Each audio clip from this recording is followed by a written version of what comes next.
Today it's all about Linux. For those of you who may not know, Linux is an open source operating system that pretty much has different flavors and different distributions that they offer.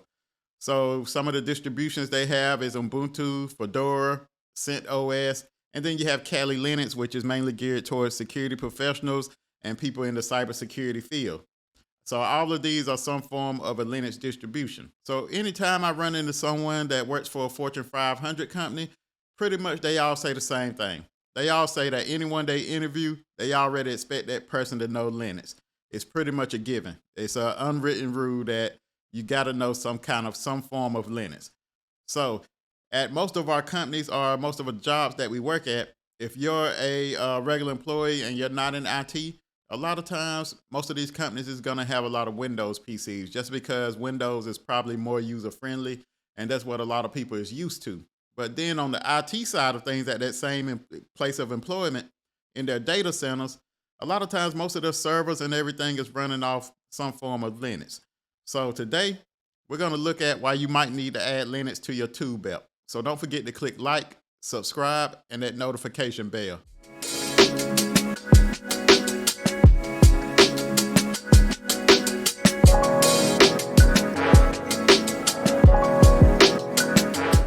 Welcome to Debt Free in IT. I'm your host, Mike. This podcast is for anyone who's looking to get into the IT industry, whether it's for a career change or you're just interested. I think you come to the right place. So the first reason you might want to add Linux to your tool belt is it's cost effective. So for individuals, you can download Linux for free from their website and load it on your PC. Or you can download a virtual PC on your PC and put Linux on it and start practicing and getting familiar with Linux.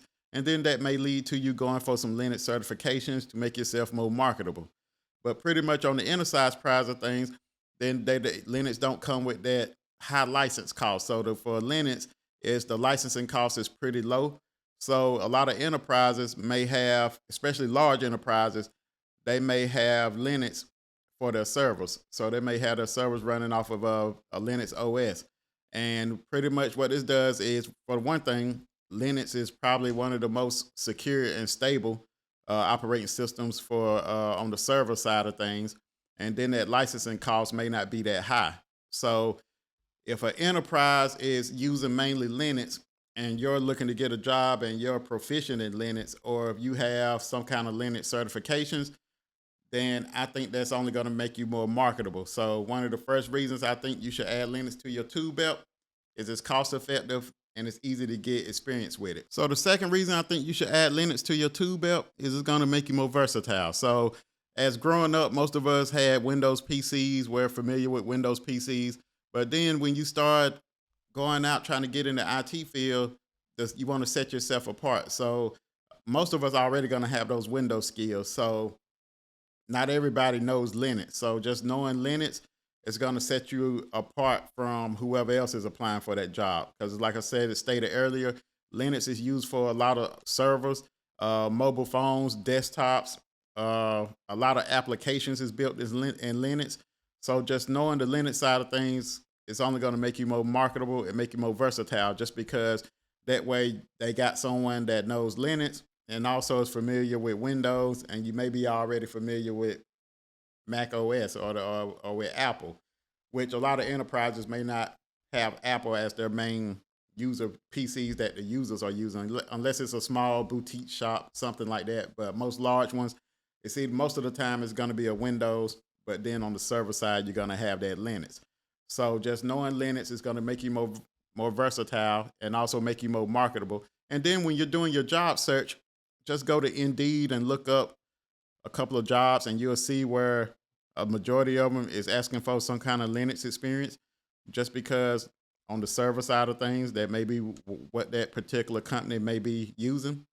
So my second reason that you might need to add Linux to your tool belt is it's going to make you more versatile. So my third reason you might need to add Linux to your tool belt is it's going to help you to grow as a person. So it's going to help you with personal growth. So pretty much knowing Linux is pretty much going to expand your knowledge, your technical knowledge, because you're going to know the Linux side of things as well as the Windows side of things. So it's going to expand your technical knowledge. And then with that expansion, it's going to build confidence.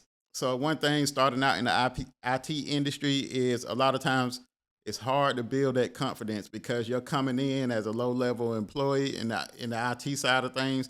You may be an operator, or you may be at help desk, and pretty much a lot of times you may not have that confidence that's needed. But just learning and being proficient at something else is going to give you a little boost in confidence because anytime an issue comes up that involves Linux and you already know it, a lot of times you're going to impress some people just by knowing how to fix it. And then especially if you fix it quickly and you say, "Oh yeah, I mess with Linux at the house," or "I've been reading up on some Linux," or I use Linux for this application." So it's gonna start to build that confidence. And then with building confidence, it's gonna start to open up new doors for you. So new doors and new opportunities is gonna open up. So if you're at a particular job already and word gets around that, oh, such and such, he's real familiar with Linux. Or let's say you're at a help desk and some tickets come in that has something to do with Linux and you're able to fix it. They're gonna see that, oh, such and such, whenever he closes his tickets, he puts in the fix. And he's fixing a lot of Linux issues. So if you're in a help desk position, this could put you on the radar with the server manager or who's ever over the server environment.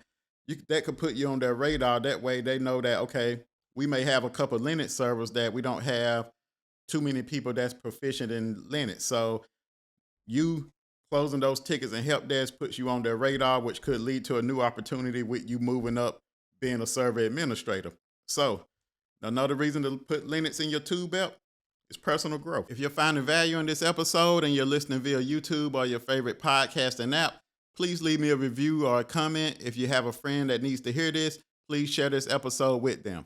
So the fourth reason for you to add Linux to your tool belt, this goes out for everyone that's interested in learning the cloud. So Linux is heavily involved in cloud computing. So if you look at platforms like AWS, Azure, Google Cloud, all of these offer Linux-based virtual machines. So knowing Linux is going to be essential for managing any kind of cloud resources and deploying applications in the cloud. With that being said, if you're looking for a job and you already have some form of Linux certification, then that just having those certifications to a company that has, let's say they're using AWS cloud and they see that you're proficient in Linux. You may not be a server admin for Linux, but let's say you got a Linux Plus or something of that nature. So them seeing that could make them hire you just because they know you're proficient with Linux. And then that way they know that you will be an asset to their cloud team or using their cloud environment, you'll only be able to help out. So Linux is heavily involved in any kind of cloud resources and cloud computing. Well, that brings me to the end of this episode. Hopefully you found some value. If you're on TikTok, Instagram, or Facebook, you can follow me at DebtFreeInIT. If you have any questions or comments, you can email me at debtfreeinit@gmail.com. Other than that, I'll see you next week. Peace.